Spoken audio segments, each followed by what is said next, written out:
म्हणजे आपल्या कोकणी माणसाच्या आयुष्यात सगळ्यात जास्त सुखी कुठचा सण येत असेल किंवा आपण ज्याची वाट बघत असू तो म्हणजे गणेशोत्सव असतो. तर एवढे वर्ष माझ्या घरी नव्हता, तर ह्या वर्षी आहे. 1.5 दिवसाचा का असेना पण आहे.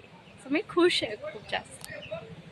याची गोष्ट सांगण्यासारखी ही आहे की माझा बाप्पा मी स्वतःच्या हाताने बनवला आहे, स्वतःच्या हाताने रंगवला आहे. त्याचे रेखणीसुद्धा मी स्वतःच्या हाताने केले. त्याचं धोतर, शेला, फेटा सगळं मी स्वतःच्या हाताने केलं आहे.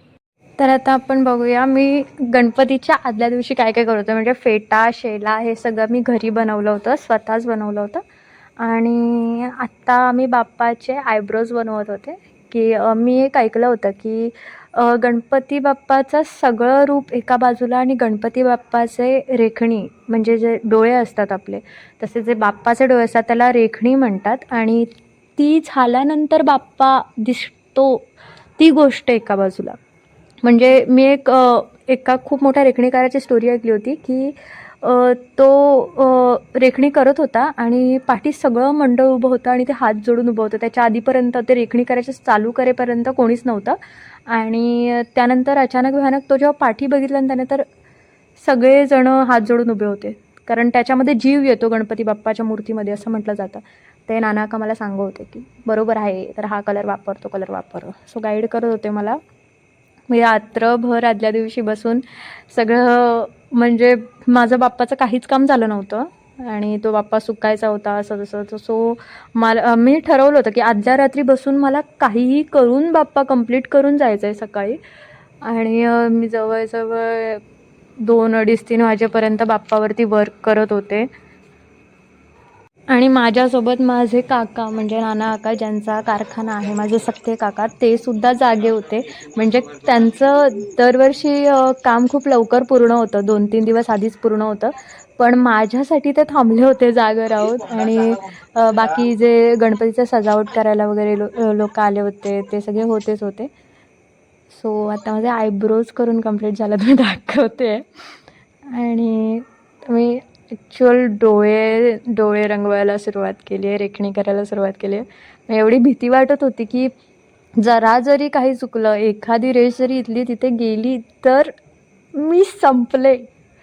आणि मला नाना का सांगत होते की तू करतेस खरी, पण बोलतात नाम वगैरे कोण काढणार, म्हणजे गणपतीच्या कपाळावरती जे नाम असतं ते कोण काढणार वगैरे असं सगळं मला बोलत होते. बिकॉज ऑफ खूपसे मोठे मोठे लोक आहेत जे रेखणी करू शकतात, पण नाम काढणं कारण ती खूप महत्त्वाची गोष्ट असते.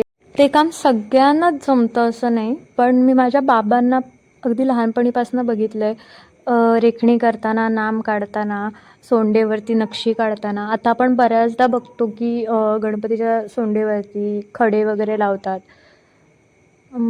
सो मला ते जास्त आवडत नाही. मला सोंडेवरती नक्षी वगैरे करणं खूप जास्त आवडतं. मला तसे गणपती खूप जास्त आवडतात.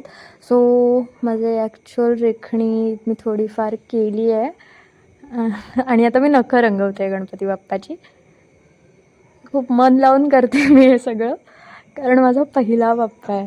मला माहिती आहे काहीतरी काय खूपशा गोष्टी चुकल्या असणार आहेत, पण मी सध्या म्हणजे माझा फर्स्ट टाईम आहे. सो मी स्वतःला खूप जास्त समजून घेते की हां यार, हे फर्स्ट टाईम करतो आहे आपण. सो आपल्याकडनं चुका होतील, आपण तरी पण पूर्ण करायचं आहे आपला बाप्पा आणि घरी न्यायचा आहे. आणि मला कोणती पण अशी चूक नको होती की आजपर्यंत मी बाबांना बोलताना बघितलं आहे की असं करतात, हे चुकतं, तसं करतात, ते चुकतं. सो मी त्या सगळ्या गोष्टी विचार करून रेखणी किंवा नाम वगैरे काढत होते. आता हे मी नाम काढायचं काम चालू केलं आहे. आणि खूप जास्त भीती होती माझ्या मनात यावेळेला, कारण जर चुकून एखादा जरी रंगाचा थेंब जर बाप्पाच्या कुठेही सांडला तर माझ्याकडे ते रिकवर करायला वेळच नाही आहे. म्हणजे माझ्याकडे चान्सच नाही. माझ्याकडे एकदाच जे काय ते मला कंप्लीट करायचं आहे. माझा पहिला बाप्पा रेडी आहे. थोडासा वेळ लागला, सकाळ गेली, पण ठीक आहे, वर्थ आहे. खूप गोड दिसतोय तो.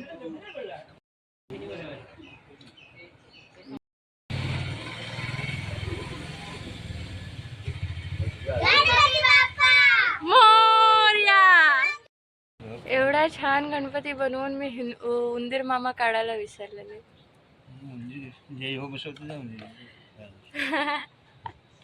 तर मग मी आता उंदीर मामा न्यायला आले. हा साच्यातला आहे. सो असं आहे माझ्या बाप्पाचं रूप. माझा पहिला बाप्पा, माझ्या आयुष्यातलं सगळ्यात मोठं स्वप्न. आणि मेन म्हणजे आईबाबांना खूप जास्त आवडला, हेच खूप जास्त होतं. आणि जे नाम मी काढलं, जी मी रेखणी केली, किंवा कानावरती नक्षीकाम किंवा सोंडेवरती नक्षीकाम, हे सगळं खूप जास्त आवडलं सगळ्यांना. आणि सगळ्यांनी खूप अप्रिशिएट केलं.